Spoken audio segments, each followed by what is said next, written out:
This review is going to kill me, probably. Greta Van Fleet, The Battle of Gardens Gate, album review. Yay! Alright, try to pick things up a little bit. Hey guys, what's going on? John here from What's Spinning, here to chat about this new album from Led Zeppelin.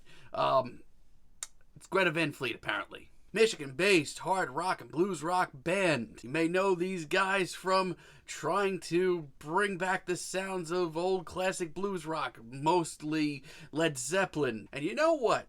Some of their early tracks that they dropped on EPs like From the Fires and Black Smoke Rising weren't that bad. But most of the time, I kind of found myself looking at Greta Van Fleet as trying to be something that they just clearly weren't, and I didn't really understand that. And their full-length debut, Anthems of the Peaceful Army, just was not really winning me over by any means, in any way, shape, or form. Not even close. As a matter of fact, this album was my worst fears come to life. If you know anything about me and my music taste and this channel, I don't hate when a band goes for a sort of rustic, old school sound, but they have to make it somewhat original. This was not original. Now, Greta Van Fleet are here with a new album, and as much shade and as much hatred towards this band as I've shown in my life, there were a couple of singles leading up to this album that were really heartfelt and really progressive. A little bit better. So much so that I said, okay, I'm going to give this album a shot. Maybe the band has grown.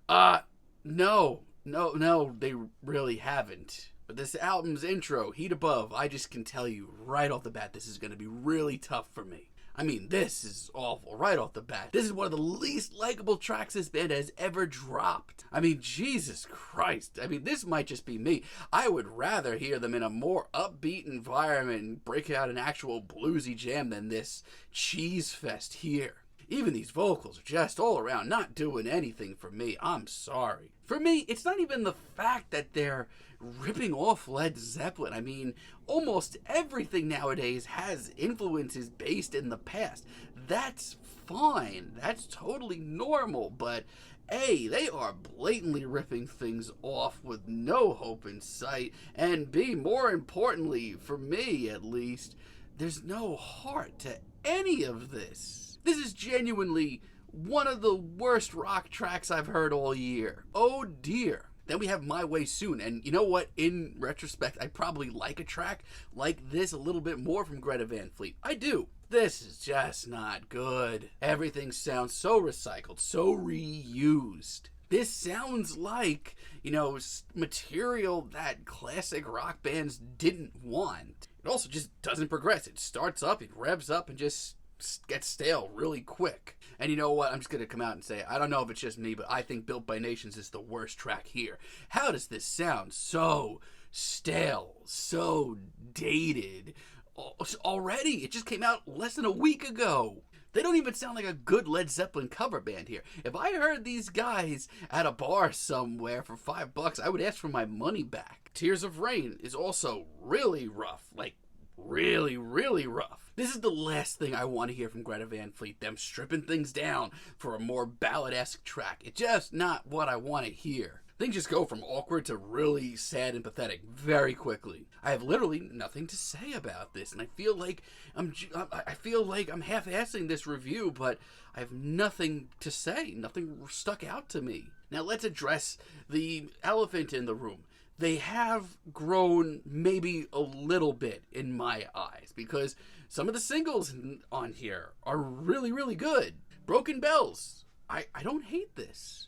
As a matter of fact, it might be the best track they've ever put out. This is what I was trying to say earlier. The fact that, they're blatantly ripping off the sounds of classic rock is one thing, but playing it with no heart is another thing entirely. Here, they have heart for a few minutes. There is some legitimate passion on this track. This to me just sounds like something much more organic. This isn't Leftovers, it's pretty epic, and it's over 6 minutes long, and I don't hate it. I really don't hate Age of Machine either. I actually think the dreary, very dreamy vibes of this track actually have a lot of mystery going on, and that's super cool. And once again, vocal-wise, super passionate, really explosive. It just has this like thin veil of mist over everything. It's got a lot of swagger to it. I don't hate this at all. By the way, it's over 7 minutes long, and that is daunting, but not bad. And as far as a deep cut goes, Stardust Chords is actually pretty fine. Yes, it's over the top and ridiculous and very epic, but I think it works for them here pretty nicely. This is a great blues rock track. And Trip the Light Fantastic isn't that bad either, but do you want to know how bad the rest of this album is? The fact that on Trip the Light Fantastic have some synths that start off this track genuinely woke me up. And you know what? It's not that bad. As a matter of fact, it's one of the most passionately performed tracks here. The backing vocals also are a really nice touch. I think we need to hear more of that on a daily basis from these guys. Okay, boys and girls, the rest of this album, I wish I didn't have to talk about it, but I have to say, this may be one of the worst things I've ever reviewed on this channel. Light My Love is just another ballad, and God, these are really hard to sit through. Nothing, absolutely nothing stuck out to me about this track. And you know what? Caravel, at first I didn't hate, but as it rolls on, it is so much more of the same garbage. And here they're trying so hard to be progressive. They are so in this zone of trying to be ahead of the curve and bringing a progressive edge to their sound. But they fail so freaking hard here. By the end of this track, I don't even think they sound like they're taking themselves seriously, so why should I? The Barbarians has some potential to it. The atmosphere here has the makings for something I would actually kind of be into, and the swagger here isn't that bad either. But it doesn't progress once again. It's just goofy by the end of it.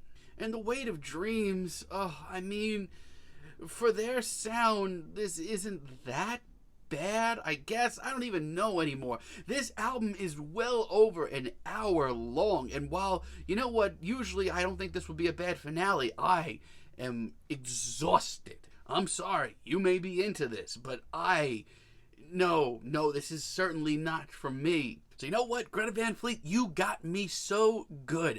I thought I was going into this album with a more mature band that progressed a little bit, maybe wanted to branch out from their sound, wanted to try some new things, which I'm totally up for hearing from them. You know, there are certainly good tracks on here, certainly more than their last project, that is for damn sure.